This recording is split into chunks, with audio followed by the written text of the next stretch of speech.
ಜೀವನ ಹಾಗೂ ನಂಬಿಕೆ. ಜೀವನ ನಂಬಿಕೆ. ಕೆಲವರು ಕೆಲಸ ಆಗಲೆಂದು ಬಯಸಿದರೆ, ಇನ್ನೂ ಕೆಲವರು ಕೆಲಸ ಆಗಬೇಕೆಂದು ಪ್ರಾರ್ಥಿಸುತ್ತಾರೆ, ಇನ್ನೂ ಕೆಲವರು ಕೆಲಸವನ್ನು ಪೂರ್ಣಗೊಳಿಸುತ್ತಾರೆ. ಯಾವುದೇ ಕೆಲಸವನ್ನು ನೀವು ಮಾಡಬಹುದು ಅನ್ನುವ ನಂಬಿಕೆ ಮನಸ್ಸಲ್ಲಿ ಬಂತೆಂದರೆ ನೀವು ಅರ್ಧ ಕೆಲಸ ಮಾಡಿ ಮುಗಿಸಿದಂತೆ. ನಿಮ್ಮ ಜೀವನ ಅನ್ನೋ ಪುಸ್ತಕಕ್ಕೆ ನೀವೇ ಸಾಹಿತಿಗಳು, ನೀವೇ ಬರಹಗಾರರು. ಜೀವನದ ಪ್ರತಿ ಸೋಲಿನಲ್ಲಿಯೂ ಒಂದು ಪಾಠ ಇದ್ದೇ ಇರುತ್ತೆ.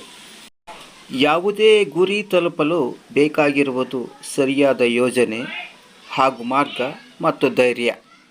ಪ್ರತಿಯೊಬ್ಬರಿಗೂ ಭರವಸೆ ಮತ್ತು ಆತ್ಮವಿಶ್ವಾಸ ಜೀವನದಲ್ಲಿ ಇರಲೇಬೇಕು. ಅದು ಇಲ್ಲದೇ ಇದ್ದರೆ ಏನನ್ನು ಮಾಡಲು ಸಾಧ್ಯವಿಲ್ಲ. ಧನ್ಯವಾದಗಳು. ಈ ವಿಡಿಯೋ ಇಷ್ಟವಾಗಿದ್ದರೆ ಒಂದು ಲೈಕ್ ಕೊಡಿ. ಹಾಗೆಯೇ ನಮ್ಮ ಚಾನಲನ್ನು ಸಬ್ಸ್ಕ್ರೈಬ್ ಮಾಡಲು ಮರೆಯದಿರಿ. ಮತ್ತೊಮ್ಮೆ ಭೇಟಿಯಾಗೋಣ ಮುಂದಿನ ವಿಡಿಯೋದೊಂದಿಗೆ.